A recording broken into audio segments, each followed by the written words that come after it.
So today we're going to be having a look at the new Ronhill Reverence shoe. That is it just there.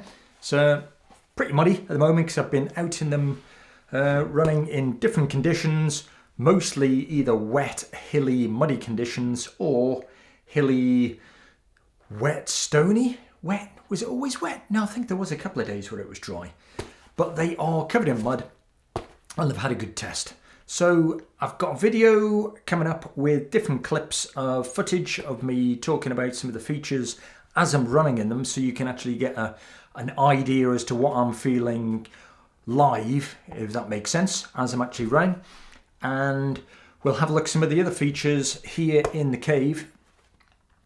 So we'll nip in and out between footage of me running and describing stuff and you just seeing what sort of terrain I'm running in, so you get an idea as to where they're suited.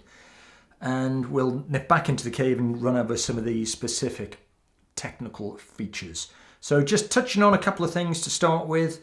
Ronhill, two different models out at the moment. This is the one for hills and mountain. Not for trails, don't get this confused with the trail shoe. Big, fat, deep, chunky lugs, 7mm.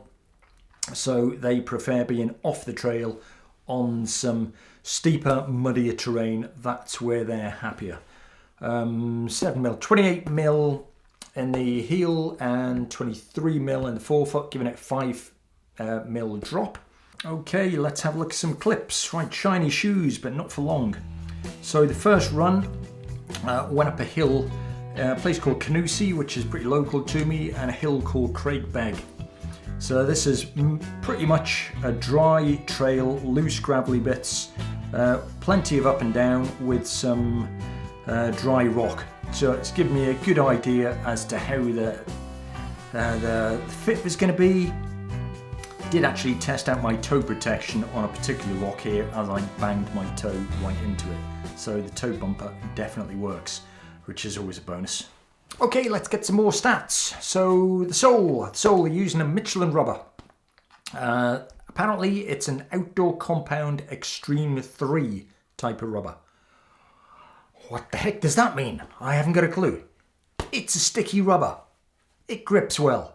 That's all you need to know. Sticking with the undulations, bit of hilliness, headed into some forest trails, and it was getting slightly muddier. Not overly muddy, but muddy in patches. More testing of the grip and how it was going to stick to my feet. Oh, damn it. Trees down. Path is totally blocked. This is not the first time on this run. Okay, let's go over here. Oh, this is just a bog down here.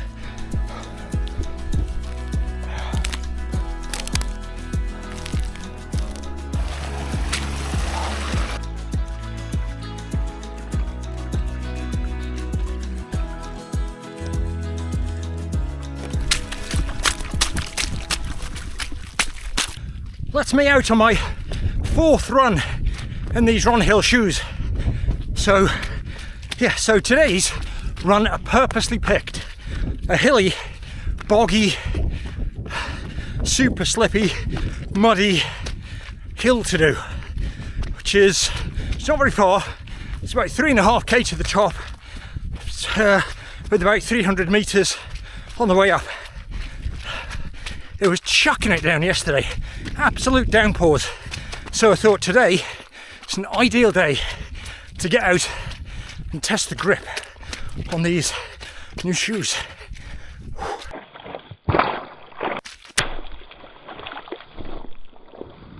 So coming up here, up this hill, how have they performed? Grip has been really good. So the 7mm lugs are gripping really well in the wet, in the mud, even on wet rock. I've not really slipped, so that is a big positive. The Matryx upper is super durable, super duper durable, so nothing is getting through that. That's when I'm saying nothing's getting through it, I mean it's not going to wear down quickly. It's going to last a long time.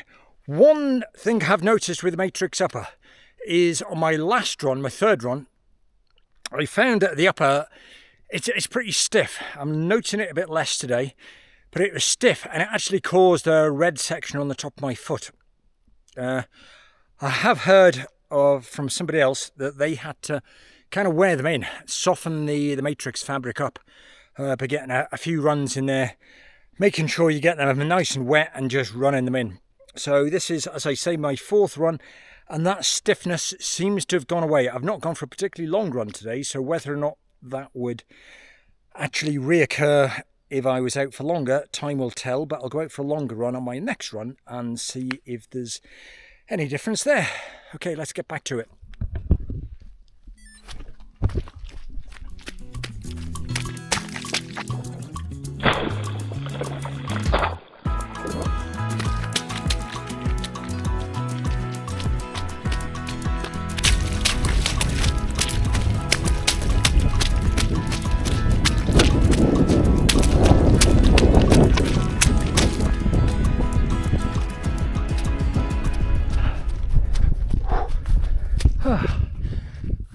Okay, that's my turnaround point.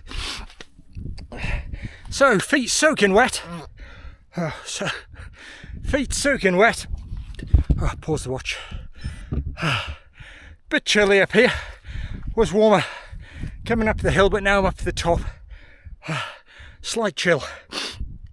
Laces came undone coming up, so I definitely recommend double knotting the laces. What else?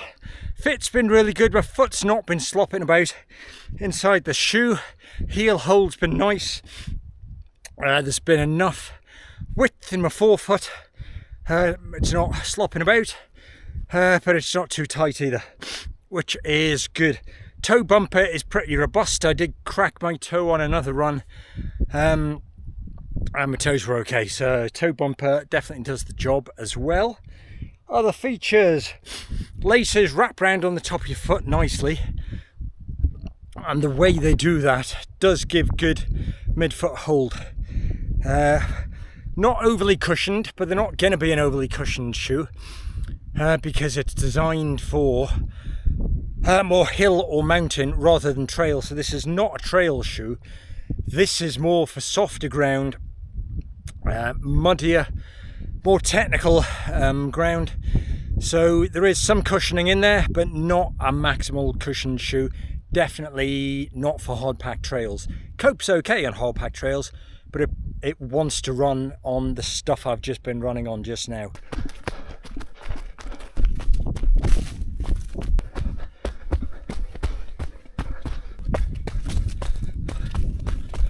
So there we have it. That's some of my thoughts on the shoe whilst I was out for a run.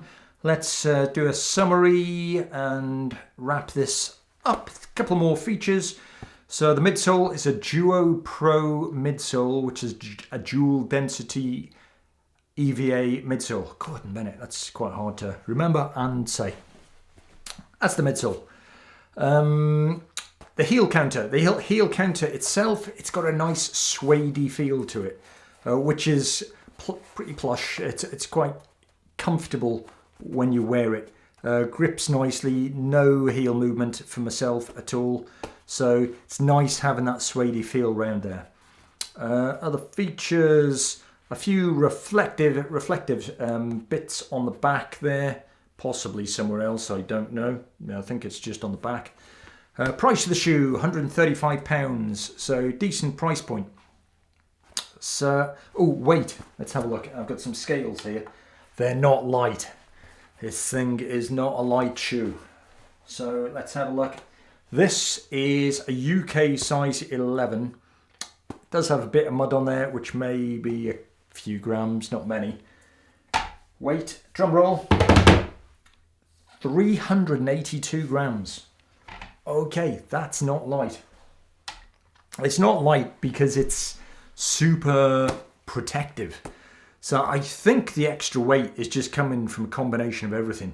The upper is the Matryx upper. It's really tough. They're using Kevlar in there. They could probably shave a few grams off that.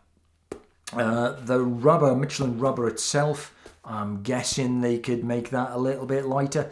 You really need to easily take 10% off the weight of this shoe. It's really robust, really, it's going to last a long time. Loads of protection, loads of grip.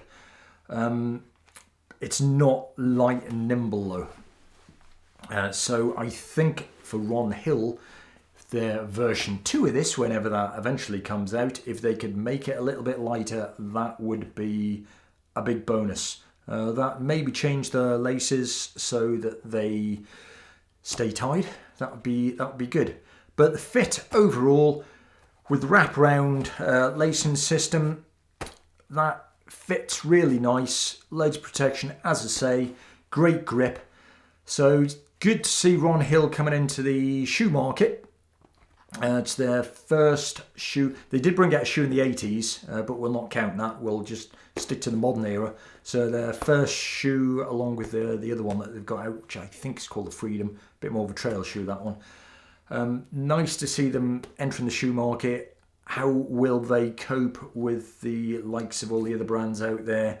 Your Innovates, your Salmons, and everyone else. It's a great shoe, super comfy. I like it. You just do with being a bit lighter. Okay, thanks for watching.